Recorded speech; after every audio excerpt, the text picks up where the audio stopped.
Today, we are going to have a very different type of video, something you probably haven't heard of or seen anywhere on the internet. And one of the reasons I decided to do this video is because lately, if you've been following me on social media, I Create Millionaires, you would have seen that a lot of different, what I consider to be cartoon characters, have been kind of attacking the idea of what we do here at Exotic Car Hacks and teaching this, saying that there are better models such as renting cars, and in some cases, there are better models in terms of buying salvage cars or cheaper cars and so on and so forth than the Exotic Car Hacks way. So today we're gonna take a look at some of these things, like how are people who have never had cars buying such expensive cars, and even some of you may know them as scammers or people on the internet. That's irrelevant because we're not talking today about who is doing what in their business life. Today we're talking about the financial component behind it so that you can understand it. So let me break down for you the simplicity of money, and we're gonna break it down into 3 different categories. The first one being cash versus what we call equity play. Is something that people aren't talking about, and it's kind of an invisible thing if you're not in the business, right? This is something that's fairly large, which I think matters and people really aren't talking about. Then here's the other one that, again, people aren't talking about as well, being lendable and what that means. And then the last one, which is here, which is something that, again, the internet tends to forget quite easily, because I would say on the internet, most people have a lifespan of about 3 years. I've been on the internet for like now, I think 12 years, and I've sustained fairly good. So the last thing we're gonna talk about is sustainability. But anyways, so cash versus equity, being lendable, and sustainability. The 3 key concepts to what wealth basically gets created, like when you start from zero and have absolutely nothing to start with and start accumulating money. Now, there are different rates and various times you're going to accumulate money. So let's take a look at the very first one here, which is basically called cash versus equity play. And I want you to understand this, and so I'm gonna break it down into cash and then equity. So these are 2 things that you have to understand in the world of finance that are very, very, very important. As a normal human being, like as a normal person in society, 2 of the things that happen is you start to earn money, like regardless that it's a job or not, and you have basically your, what you call expenditure, and you have what you consider your savings, right? So most poor or very unsustainable models talk about savings being the key to financial freedom. Savings is basically the key to survival. It has nothing to do with financial freedom. No matter how much money you save, you're only saving as much as you'll ever need. So you're never going to be in a position of growth savings. And this is something that's really important. Other people will tell you, like the people on the internet that have been brainwashing you for years, that expenditures really matter. When they talk about expenditures, they talk about like you got to cut your spending, raise your saving, and that's how you build wealth. So historically, some of the mistakes people make more than anything else is they typically think of finance like fitness. They go, well, it's a calorie deficit thing. The more calorie you burn and the less you eat, then obviously you're gonna have a better body. And they kind of look at finance the same way. They say, well, the less you spend and the more you save, well, the more money you're gonna have. However, this strategy doesn't really lead you to wealth. And this is one of the reasons most people get stuck in this mode of thinking that wealth gets built over 60 years of work, putting a little bit of money aside so you can retire off of a income that barely allows you to survive, ultimately making your entire life survivalship.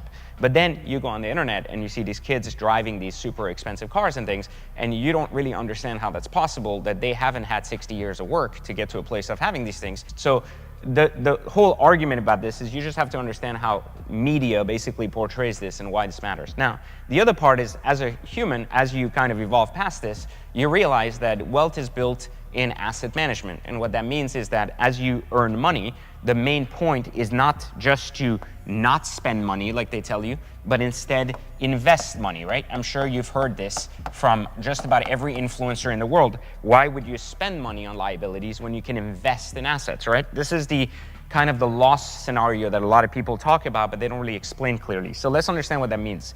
Expenditures, right? Spending, perishable or investable. That's basically the 2 types of expenses you have as an adult. So expenditures are really simple. Like these are things like, well, food, you're going out, you're traveling, those are perishable. You're never gonna get that money back, right? Whatever you spend there, it's basically spent and the money's gone. Investable means things that could ultimately have some kind of equity play.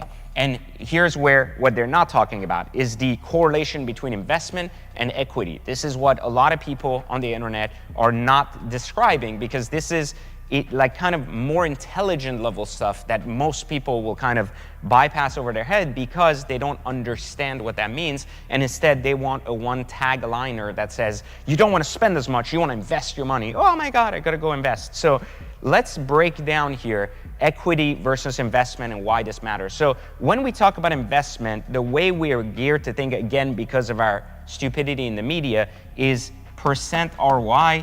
We typically think, what is my return on investment? How much percentage am I earning? These are things that people have in their head. They go, how much money am I going to earn for an investment? And I got to make passive income. These are the mistakes people make. So they think of this right here, percent ROI and passive income, as an investor before they've built equity. So the reason we're talking about this, and I'm going to show you, you're going to see how it all links together. So this is how people think of investments in their early stages. That's why a lot of young people can't understand how these other young people are driving Lamborghinis, because they keep talking about passive income and investment ROI, and they don't understand it because they don't have any money to invest. So when they go in this world without any money, they go, well, how can I make 60% ROI? Well, what's 60% of $100? $60. It's nothing. So it's not going to get you rich. And so the point that I'm making is they're looking at this too early. They're going from expenditure to investment instead of expenditure to equity back down to investment. So, and what does equity mean? So one of the key concepts that we don't talk about enough in modern finance is that investments are needed to be made in equity that are basically saving-based equity instead of savings accounts. And this is the opportunity that you have, and this is the longer road to wealth, but one that's much shorter because it's sustainable. Remember, we talked about sustainability, and we're going to talk about lending in a moment. So media wants you to basically spend less and then save more, right? This is a simple thing. Investors want you to spend less and invest more, right? So this is the key. What they're not talking about is spending more, but spending it correctly. And this is the difference, because you're human and you're going to spend money anyways. So what does spending it correctly mean?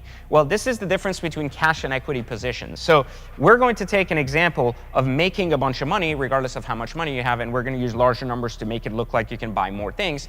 And we're going to talk, for example, about this ideology of, for example, purchasing things at the right time. So you could, for example, make, let's say, $10,000 a week, or $100,000 a month, or even $10,000 a month, whatever it is. And you're going to put some kind of money from expenditure into savings. Now, you're typically saving for equity positions, and we're going to go here for a moment. Equity positions being homes, cars, and things you own, right? Like things you can physically purchase, right? And these are the two major purchases most people make at the very beginning of their journey. They want a home and they want a car. Like most people will start with a car, it starts at the lower end and you move up.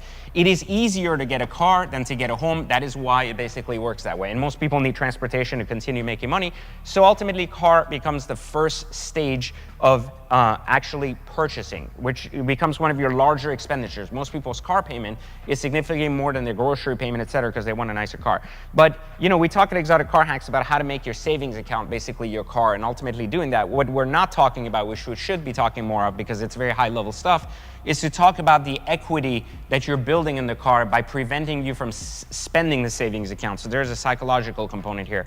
But the equity part of it, and something that really matters here, is let's take a look at how a car is purchased and what happens in this purchasing moment. Regardless of the money you make, typically the human decision when you're younger is to obviously fit into society, so you want a cooler car.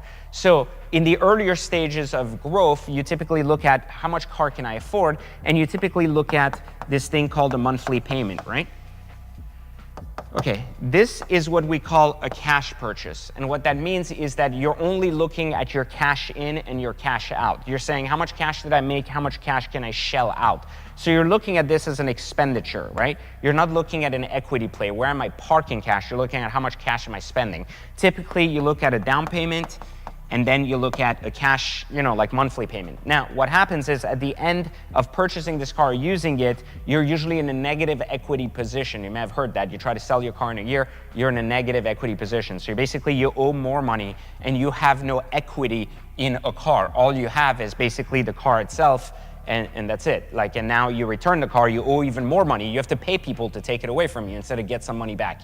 So this is what we basically consider a car becoming an expenditure, and this is very, very important to understand. This is a cash position, cash in, cash out.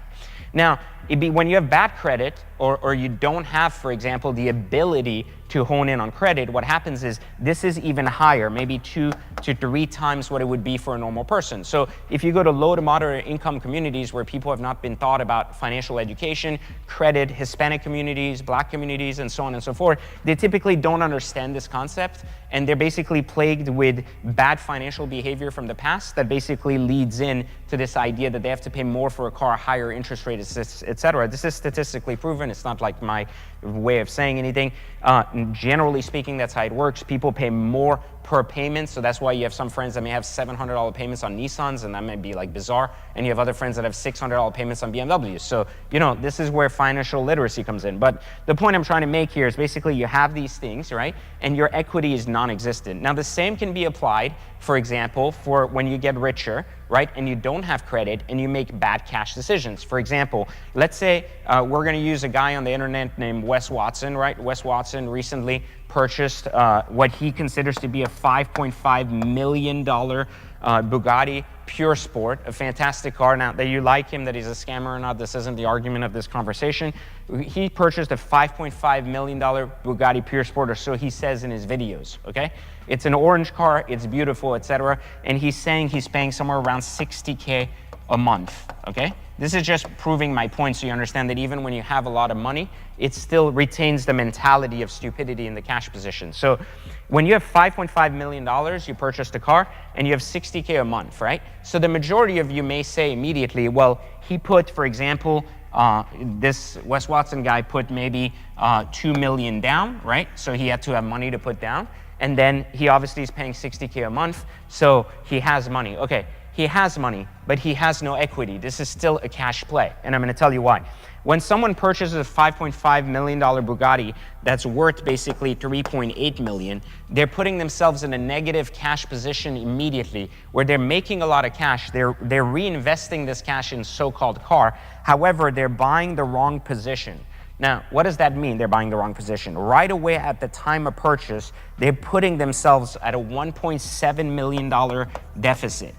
And this is really important because basically they made a ton of cash. I get that part, that's fine, they're rich. But that cash isn't invested in equity in the car. It's invested immediately into the loss and the profit center of the car. So the argument is, well, why would someone pay $5.5 million for a car that's 3.8, and where does that number come from? The car is worth this, but the person is willing to pay that. And that's a $1.7 million loss up front, which is literally his entire down payment, right? That's not even including any type of leverage of tax. But let me just make this clear as to why this happens. Why does someone go there? Is it because they're really rich, they want the car, there's nothing else? No. It's because this person that purchases a $3.8 million Bugatti at $3.8 million has built equity over the last 10, 15 years, going from Ferraris to Lamborghinis to Bugattis and so on and so forth, and has the ability, not just lendable credit, to be able to walk in a dealership and make that purchase, order a car, put some down payment, build that equity over time as they're building his car. But instead, somebody on the secondary market that doesn't have access to this and has just gotten rich very quickly, very, very immediately, has not built lendability. So no one will lend them $5.5 million for a car when their previous car was just a $500K car. They haven't built their way up. They just basically came into the market with a lot of money. It doesn't matter where it comes from, scams or not, I don't care. But $5.5 million in means that what he's buying when he's paying this is he's paying a dealership for their ability to lease him into this car when no other normal Bugatti dealer would lease them into this car because they haven't qualified for it through traditional leasing.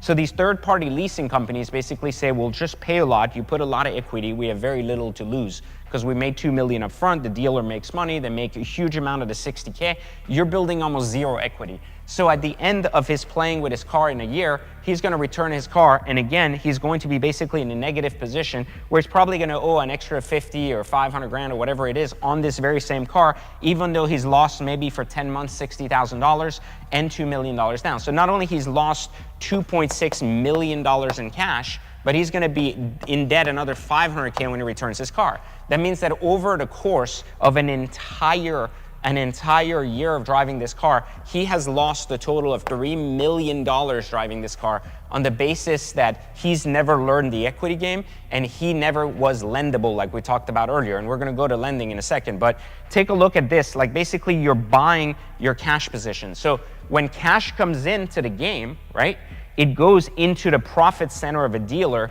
because of your inability to basically be lendable. Now, here's where it gets more interesting. Now assume you're not Wes Watson. Now assume you're me, and I'm buying the very same car he's buying. I also have a Bugatti, and I'm also buying a Pure Sport. Now, I'm paying between $3.8 and $4 million for that very same car that he paid $5.5 million for.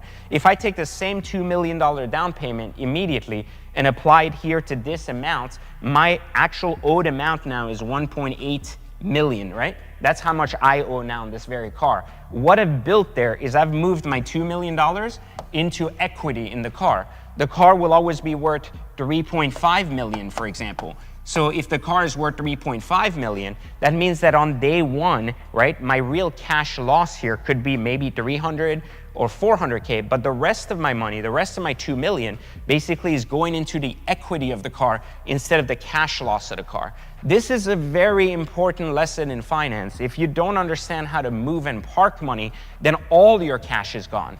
And so this is a big problem, because if I have, for example, like I currently have almost 39 cars, if I have all of these cars, right, and I have equity into them, meaning I have my cash position that I paid cash for my cars, I haven't financed them, but if I'm taking my cash position and I'm simply moving it to equity position, I'm preserving the cash. This is how real rich people that are sustainable think in the long term. They preserve cash. Doesn't mean they don't buy things. Only poor people think that rich people live with hoodies and, you know, don't actually buy stuff, don't buy Gucci, Louis. That's stupid. That's what the media wants you to believe.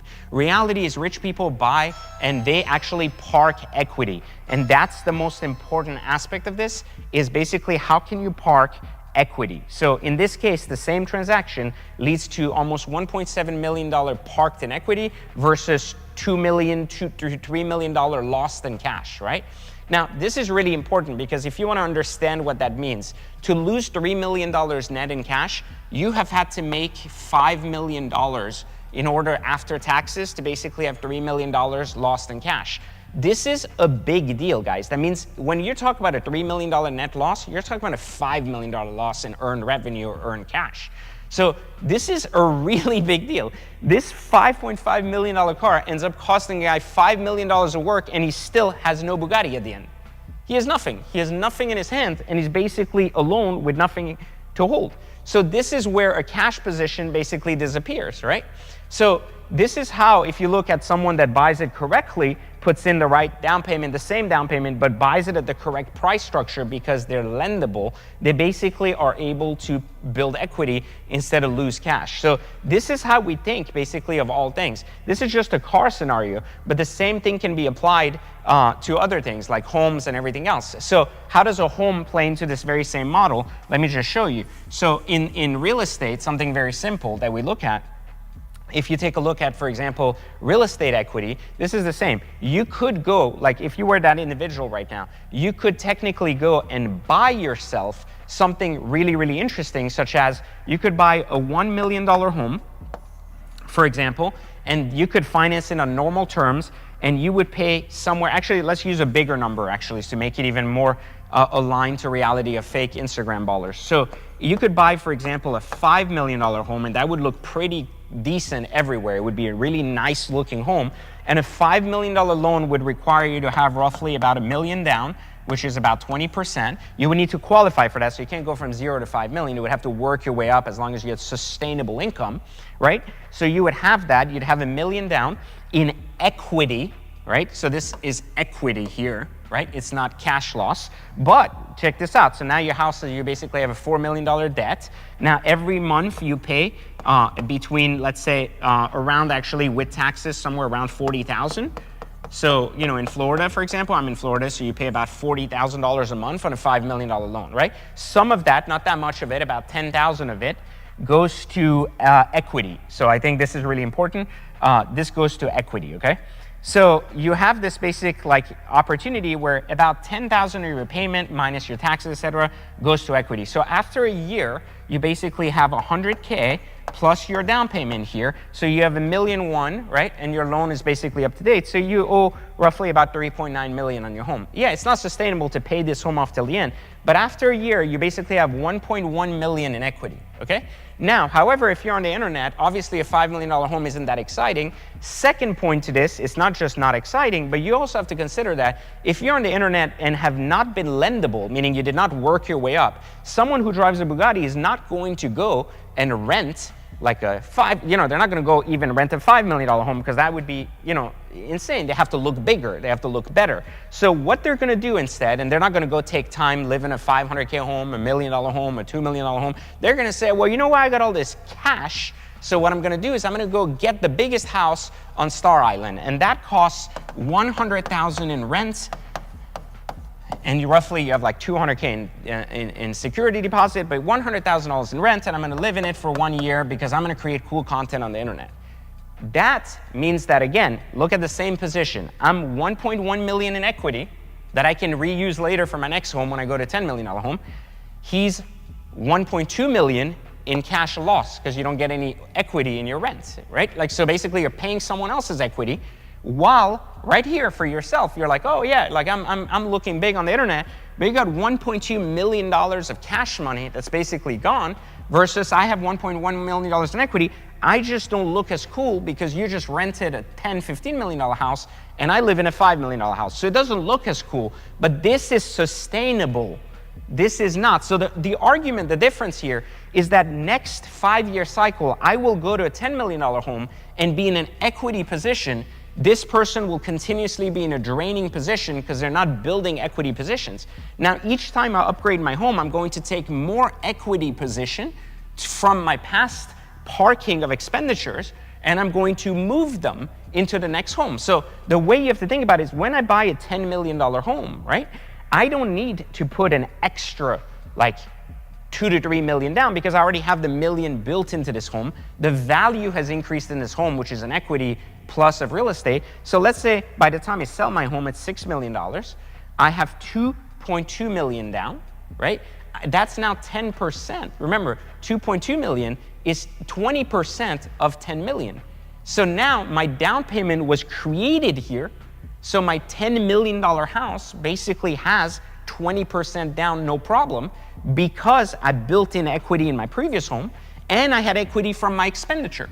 So now I have my cash equity and the equity from my home. I have $2 million and I go in with zero extra cash out of pocket. Every year he lives there, he loses $1.2 million. Every house he rents after cannot be smaller. If you're on the internet, you can't just go, I downgraded my house, I bought an apartment with a 2-car garage, and now I'm going to park my $6 million car there. You can't do that.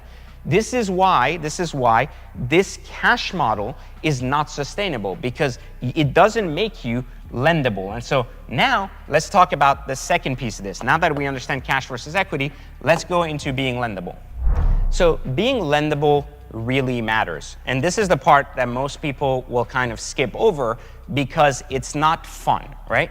So when you're getting rich over 20 years like me, you become lendable, meaning you start with a W-2 job, you go into entrepreneurship, you build a company, 5 years later it's profitable, 10 years later it's making a lot of money, and so on and so forth. You are lendable because you have what we consider to be an escalation in income and into sustainability, right? So banks look at this very, very clearly. What a bank looks at when it makes a lending decision, just so you know, is it looks at how much equity do you have in the game of life. That's right, banks actually look at that. Do you have equity in your home? Do you have something that makes you sticky to the societal concept of money? Meaning, are you like a fly-by-night guy that's made $1 million and you're running out and you're traveling and you're like, don't have any reason to be here? Can you run? Sustainability for a bank is basically gearing your equity positions in all things. Cars, assets, homes, business offices. Like, these are real things. Like, you're much more lendable in a business if you have a real office versus if you work from home. Like, these are things that they basically look at, Even if you're leasing or renting a space for your business and are upgrading to purchasing a space, A bank looks at that and goes, that's a very good sign. They're expanding. Now they want equity. They're going from cash to equity. This is good. They would then look and say, or do you own your home? Well, if you do, here's a plus. This person is reliable. They've made their home payment. Their business is reliable. Their income is sustainable over time, over the years, so we can lend them, right? And this is the same thing they look at, sustainability in growth. So a bank will look, for example, on a car loan at 40K, 100K, 200K, then 350, then 600, and then $1 million plus. So if you've gone through these 3 stages, a bank will look at these different tiers and keep upgrading you. Hey, guy went from a BMW, he went to an R8, he went to a Huracan, he went to an Aventador, he suddenly decided to buy an SVJ, and now he's buying a Bugatti, right? Or a Senna or something. So this sustainability is what a bank looks at to make a good decision on, do you have equity? Have you built equity with these deals? Are you negative? What is your cash position? And are you able to sustain the growth that you're going through with not just making a larger payment, but also putting larger down payments, right? It's looking at that. And that's what credit history basically is how much equity have you built over the years? What have you invested and what have you not? And the investment doesn't talk about an ROI. It talks about basically your capacity for parking cash and evolving. So it looks at this, and ultimately it gives you a credit score and a sustainability score. It looks at your cash based on your bank account balances. It looks at your credit score based on how you make your payments, if you make them on time, and so on and so forth. The point that I'm trying to make here is being lendable is a very, very large part of the equation. So let's take a moment and talk about that next specifically, because I think it's very important to talk about lending.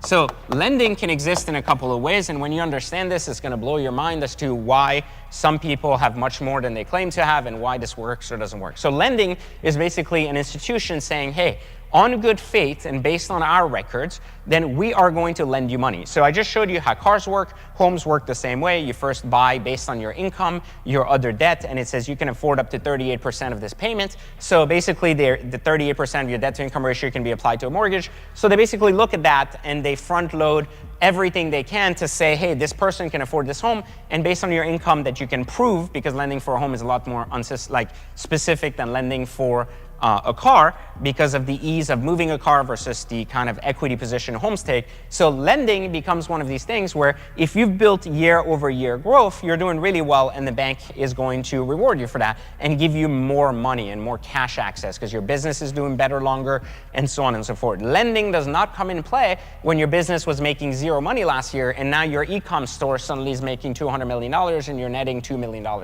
It doesn't care for that because it doesn't look at that as a sustainable model. It just says you figured out how to make cash. You haven't figured out how to create income and revenue. Those are 2 different things. So it doesn't look at that as a track record, and it won't lend on it. Now, there are conventional loans. Conventional being that where you have to prove usually 2 to 3 years of income, and they take the average of those incomes. So if you're a fly-by-guy night, like some of these guys on the internet, and you've never made money 2 years ago, now you're suddenly rich, well, you don't have that. So these kind of loans don't apply to you. Then you have what they call statement loans. Statement loans are basically opportunities where someone says, hey, I'm not filing tax returns because these are based off of W-2s, 1099s, and taxes.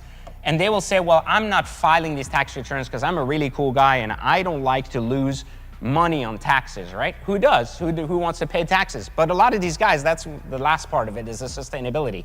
So let's talk about it right now. They don't want to pay a lot of taxes. They don't like to show all that revenue. They don't like to show all that money, right? Because they want to keep it. What do they want to do? They want to buy cars. They want to buy like the cool $100,000 rent for their homes, right? They're not going to notice the Zelle payment for 10 grand. They're not going to notice this. They're not going to notice that. They're not going to pay attention to any of that stuff because I'm really clever and I figured it out. So what happens here is they ignore that and they can't qualify for that. So bank won't look at that, but they'll say, but if you look at my bank account, I got all this cash coming in, man. I'm selling all this stuff and I'm making a ton of money and like I'm making 100 million like statements. So statement loans will take about 80% in most cases of the income you have based on the dollar in and the dollar out of your statement. So basically what a statement loan is a much higher rate. It's usually about 3 to 5% higher, which remember, 3 to 5% in interest higher, right, than a regular conventional loan. What this means is that this program right here will cost you 3 to 5% more in cash position, not equity.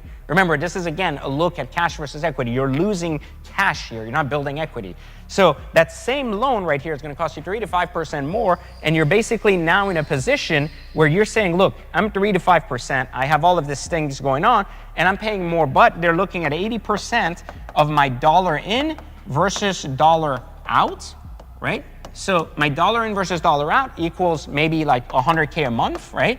Now they're taking 80,000 of that, and then they're multiplying it by 12, right? And then they're taking another 80% of that. So usually the way they basically look at that is they go, you made $80,000, that means you made $1 million this year, and we're gonna take, so basically we're counting your income as 800K per year, even though your tax return shows that you maybe paid 100K in taxes, you know, like in your income there. So we're taking that and we're doing a statement loan because investors realize you're like that. They may look at your statements for a duration, 12 months, 6 months, whatever that investor wants, right? So they're gonna look at that, charge you a premium for that rate.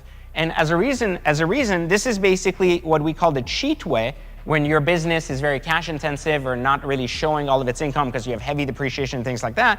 This is still a viable way to purchase a home, but as you can see, you lose, again, equity position for cash.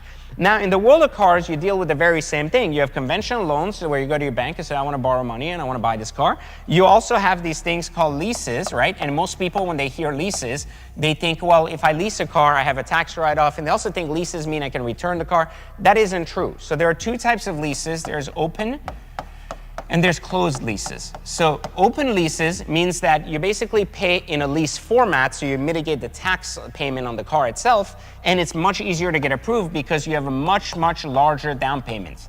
Okay? But it's easier to get approved because the car is in an equity position for the lender, and they usually put and end up putting a tracker in the car in case you run so they can get their car back. A closed lease is basically similar to what you do when you buy a Lexus brand new, and you say it's $399 a month, 5K down, and after 36 months, what do? I return the car, I have a $500 disposition fee, and boom, my car's gone. I don't have to worry about anything, it's under warranty, blah, blah, blah. Those are the closed leases that are the normal concepts of, like, it is equally hard to get approved for a lease as it is for a conventional loan. The only difference is the payment is lower, so more people qualify. That's why leases are more popular than car payments. You get more car for the money, for less money a month. Remember, but you're building, again, this is the part you have to understand, you're building zero equity. This is like renting a car short term, right? Like you're renting a car for 3 years, you're returning it, you have no equity, right? But who has equity? The actual dealer when you return your car. So this is why they love leases, and that's why I always say leases are evil and society has brainwashed you, even if you think your tax write-off offsets it. But open leases are basically the cheating component of the statement loans in the actual housing market, in the car market. So open leases are basically what a lot of scammers and a lot of cartoon characters and a lot of fake flex people on the internet are using. They're basically going to these places, they're saying, hey, listen, I'm in a really good cash position. I've made a lot of cash recently. So I can easily afford my $1 million down, $2 million down, whatever it is, on the car because I've made this cash, right? When I've made this cash, I can move the money easily into this specific like fund here where I'm buying this car. But remember what we just looked at, the Wes Watson Bugatti. We talked about like basically losing 1.7 million in equity right away for the basis that it doesn't make sense, right? So because you're overpaying for a car because of that. So what people use in the car space, so you understand, with leases, when they're open, and this is the core focus here of the fake flex or whatever it is on the internet, take a look here. So when you have a down payment and a lease like this, people and dealerships that sell this realize that this is what they call subprime tier credit. The person that is looking at this product does not qualify because they have not gone through the sustainability of increased lendability in banking. They have not done that. They understand that they have high cash positions and are able to pay the monthly. So they are sending and selling them cash positions in cars with no equity positions. So what does that mean? Higher cost of car. So you could buy a better car for significantly less money, usually 20 to 30% less than what you're paying, because you don't qualify other places to buy that car, but that place will give it to you.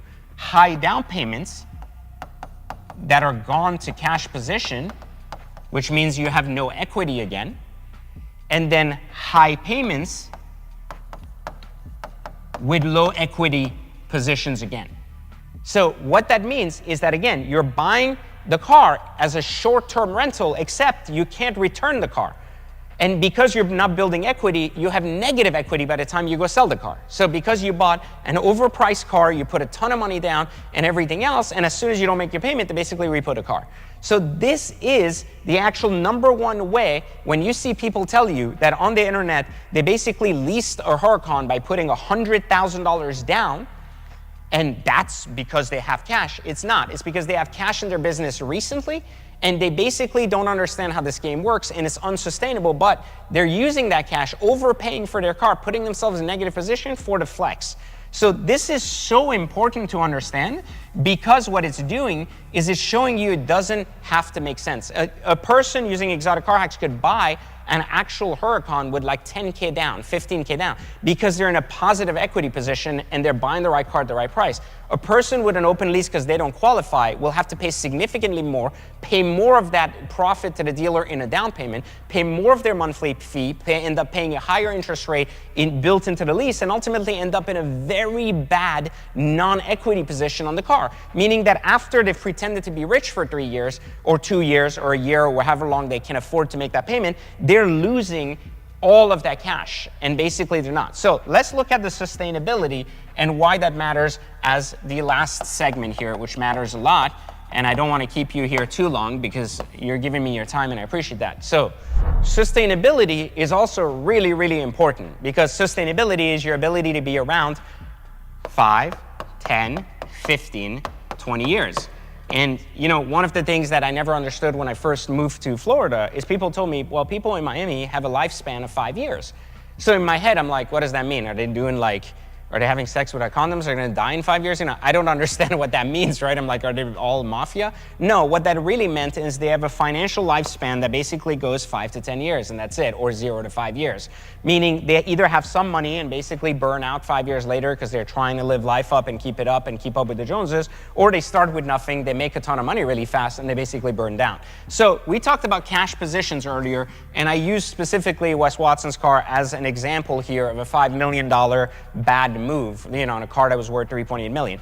And I told you that his $3 million in loss position in 1 year, in one freaking year, is literally the same as making $5 million in income minus tax, which equals $3 million, right?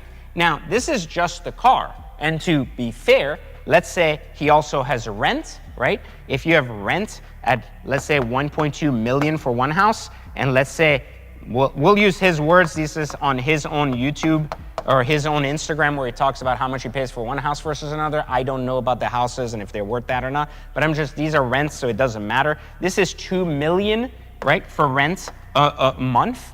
And so what does that, I'm sorry, this is 2 million a year in rent. So what that means is 2 million, if you add what it would be that if you consider that, it'll be about, maybe the 2 million should be here, so it'll be about 3 million total here, to be fair. And then minus tax, it'll leave you roughly with about 2 million. So that means that about 5 million before he even eats food, goes to a fancy restaurant or anything, right?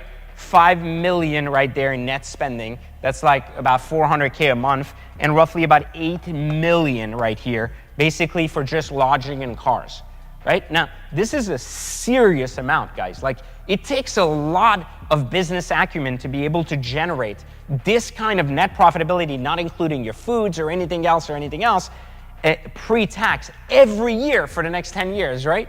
Like, and you have to understand, if someone came out of nowhere and is generating this level of cash this fast, well, it doesn't make sense. Like, I'm not saying some businesses aren't successful very early and can make money, but to put all your faith in the sustainability of what you've been able to accomplish in a year or two, all of a sudden to 5 million net in just houses and cars that you have zero equity in, well, here's what happens. I just want you to understand how some of the biggest and most known people fall when the surface looks amazing, but the rest doesn't. So the sustainability comes with the idea of being a participating member of society, and that means that this key is the key component.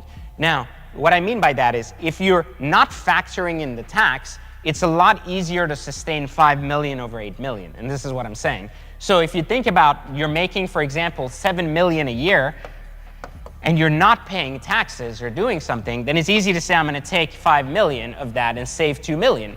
Well, the problem is you might be getting away with it, but at some point when the bill comes due, you're back owed like $3 to $5 million a year in taxes. So suddenly they're like, hey, I need a $9 million check. Well, here's how it plays out. And just a disclaimer here, I have no idea about Wes Watson's situation.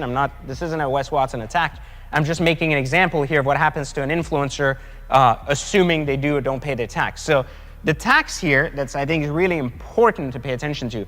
The tax portion of your income here matters a lot, because when your money is taxed, right, and this money is owed later. Let's say for 1 second that an influencer is using this ideology, which I know many of them are, that they don't need to pay as much tax because they're getting this money in crypto and on other things.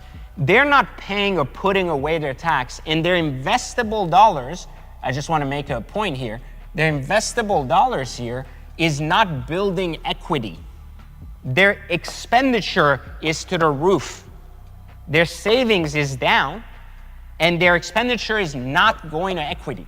So what that means, just to understand here, is that when that bill comes due, and let's say for 3 years you got away with it, and you suddenly owe $6 million, right, in back owed taxes, you don't have $6 million parked in anything. He can't sell Bugattis and house rentals to pay that. And that's how you collapse.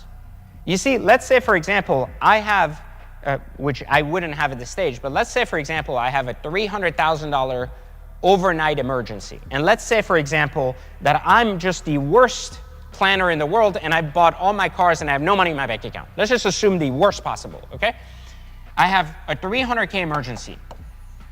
I have $24.5 million in cars cash that have that in value equity.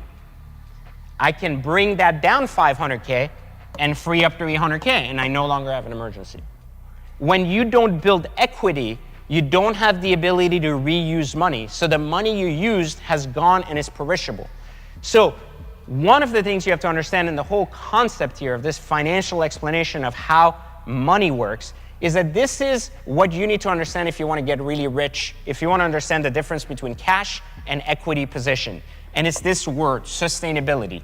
You are not building money and wealth to impress your friends. You're building money and wealth to create sustainability in your life. When you create and get cash positions very heavily and immediately go and overspend, you're positioning yourself very, very poorly in a position that can't be sustainable, because there are circumstantial changes. No business goes on the up and up for 15, 20 years. No single person is able to sustain a business for that long without ever having downturns or cash out positions. Even Elon Musk, Bezos, will talk about times where their businesses were near crumbling because they were in negative equity position because of shareholder interest. And this is very deep into like billion-dollar companies, but let's look even at normal companies. You have a cash crunch, a machine breaks, something you're doing. Oh, well, listen, I'm in the course business too. I sell courses. A lot of these guys are like, well, I'm selling air and we're selling courses. But what happens when the lawsuits pile up? What happens when the things go bad? What happens when suddenly you have a $300K expense you didn't expect that year? These are the things that they're not talking about that are causing the collapse of these businesses because they're not building equity. Now, if they had done this and they would have built equity, then it would be a different situation, right? And so what I'm trying to tell you is that if you want to get rich in this world, you have to focus on the core aspect of cash not being the determining factor of how you spend, but equity being the key determining factor of how you grow. And if you can learn that, I guarantee you, you will be in a position 10 years from now to enjoy the same things these people are enjoying today, but in a sustainable way, where no one is coming to take it away from you. And this has been a financial presentation for Exotic Car Hacks. So if you like more content like this, I've tried to do a longer format here for you, very detailed, very explanatory. It might go over a lot of young people's head, it may not. Hopefully you guys learned something new. Leave me a comment. Do you like this type of content? Do you want to see me breaking down super complex systems like this for you guys in finance? Do you want to learn more of this on the Exotic Car Hacks channel? I'd love to know your thoughts. Put it in the comments. Make sure you like, subscribe, turn on notifications. And again, make sure you click the link below and join Exotic Car Hacks, because it's the entire model here being put in for the car side of things. And we have the same thing for watches at Watch Trading Academy, but the point here is this is what it looks like when you learn to turn luxuries into real assets and not fall victim to cash plays. I'll catch you guys next time for Exotic Car Hacks.